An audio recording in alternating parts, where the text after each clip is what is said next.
Tuhan mengutus Natan kepada Daud. Ia datang kepada Daud dan berkata kepadanya, "Ada 2 orang dalam suatu kota, yang seorang kaya, yang lain miskin. Si kaya mempunyai sangat banyak kambing domba dan lembu sapi.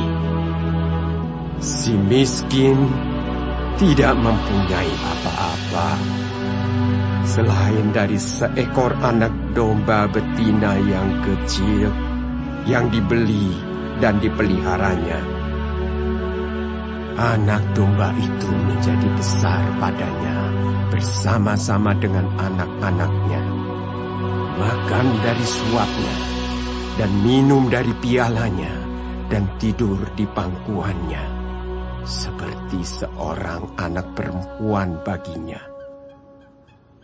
Pada suatu waktu, orang kaya itu mendapat tamu, dan ia merasa sayang, mengambil seekor dari kambing dombanya atau lembunya untuk memasaknya bagi pengembara yang datang kepadanya itu.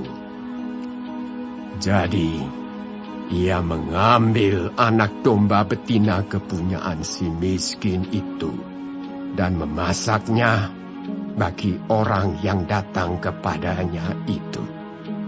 Lalu Daud menjadi sangat marah karena orang itu, dan ia berkata kepada Natan, "Demi Tuhan yang hidup, orang yang melakukan itu harus dihukum mati. Dan anak domba betina itu harus dibayar gantinya 4 kali lipat, karena ia telah melakukan hal itu, dan oleh karena ia tidak kenal belas kasihan." Kemudian berkatalah Natan kepada Daud, "Engkaulah orang itu. Beginilah firman Tuhan, Allah Israel. Akulah yang mengurapi engkau menjadi raja atas Israel. Dan akulah yang melepaskan engkau dari tangan Saul. Telah kuberikan isi rumah tuanmu kepadamu, dan istri-istri tuanmu ke dalam pangkuanmu. Aku telah memberikan kepadamu kaum Israel dan Yehuda. Dan seandainya itu belum cukup, tentu ku tambah lagi ini dan itu kepadamu. Mengapa engkau menghina Tuhan dengan melakukan apa yang jahat di matanya? Uria, orang Het itu, kau biarkan ditewaskan dengan pedang. Istrinya kau ambil menjadi istrimu, dan dia sendiri telah kau biarkan dibunuh oleh pedang Bani Amon. Oleh sebab itu, pedang tidak akan menyingkir dari keturunanmu sampai selamanya, karena engkau telah menghina aku dan mengambil istri Uria, orang Het itu, untuk menjadi istrimu. Beginilah firman Tuhan, bahwasanya malapetaka akan kutimpakan ke atasmu yang datang dari kaum keluargamu sendiri. Aku akan mengambil istri-istrimu di depan matamu dan memberikannya kepada orang lain. Orang itu akan tidur dengan istri-istrimu di siang hari. Sebab engkau telah melakukannya secara tersembunyi, tetapi aku akan melakukan hal itu di depan seluruh Israel secara terang-terangan." Lalu berkatalah Daud kepada Natan, "Aku sudah berdosa kepada Tuhan." Dan Natan berkata kepada Daud, "Tuhan telah menjauhkan dosamu itu. Engkau tidak akan mati. Walaupun demikian, karena engkau dengan perbuatan ini telah sangat menista Tuhan, pastilah anak yang lahir bagimu itu akan mati." Kemudian pergilah Natan ke rumahnya, dan Tuhan menulahi anak yang dilahirkan bekas istri Uria bagi Daud, sehingga sakit. Lalu Daud memohon kepada Allah oleh karena anak itu. Ia berpuasa dengan tekun, dan apabila ia masuk ke dalam, Semalam-malaman itu ia berbaring di tanah. Maka datanglah kepadanya para tua-tua yang di rumahnya untuk meminta ia bangun dari lantai. Tetapi ia tidak mau. Juga ia tidak makan bersama-sama dengan mereka. Pada hari yang ke-7 matilah anak itu. Dan pegawai-pegawai Daud takut memberitahukan kepadanya bahwa anak itu sudah mati. Sebab mereka berkata, ketika anak itu masih hidup, kita telah berbicara kepadanya. Tetapi ia tidak menghiraukan perkataan kita. Bagaimana kita dapat mengatakan kepadanya, anak itu sudah mati? Jangan-jangan ia mencelakakan diri. Ketika Daud melihat bahwa pegawai-pegawainya berbisik-bisik, mengertilah ia bahwa anak itu sudah mati. Lalu Daud bertanya kepada pegawai-pegawainya, sudah matikah anak itu? Jawab mereka, sudah. Lalu Daud bangun dari lantai, ia mandi dan berurap dan bertukar pakaian.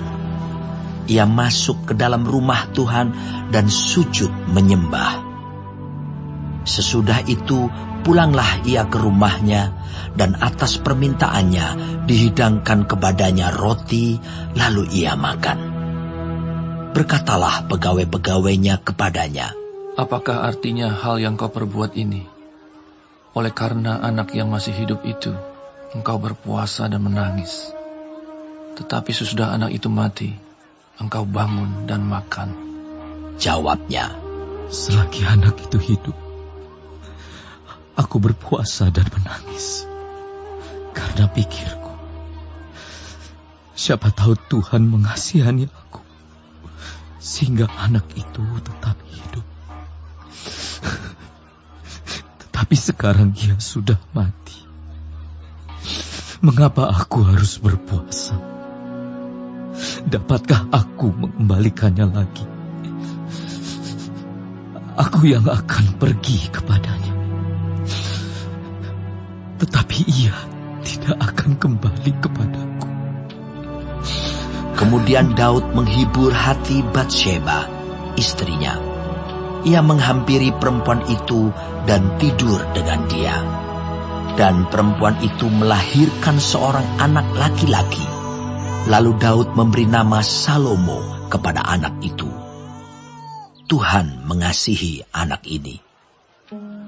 Dan dengan perantaraan Nabi Natan, ia menyuruh menamakan anak itu Yedija, oleh karena Tuhan. Yoab berperang melawan Raba, kota Bani Amon, dan ia merebut kota kerajaan. Lalu Yoab menyuruh orang kepada Daud dengan pesan, aku berperang melawan kota Raba, dan telah merebut pula kota Air. Oleh sebab itu, kumpulkanlah sisa tentara, kepunglah kota itu, dan rebutlah, supaya jangan aku yang merebut kota itu, dan jangan namaku menjadi juga nama kota itu. Sesudah itu Daud mengumpulkan seluruh tentara. Ia berangkat ke kota Raba dan berperang melawannya, lalu merebutnya. Ia mengambil mahkota dari kepala raja mereka, beratnya setalenta emas, bertatahkan sebuah batu permata yang mahal, dan itu dikenakan pada kepala Daud. Juga diangkutnya banyak sekali jarahan dari kota itu. Penduduk kota itu diangkutnya dan dipaksanya bekerja dengan gergaji, penggerek besi, dan kapak. Juga dipekerjakannya mereka di tempat pembuatan batu bata. Demikianlah juga diperlakukan Daud segala kota Bani Amon. Sesudah itu pulanglah Daud dengan seluruh tentara ke Yerusalem.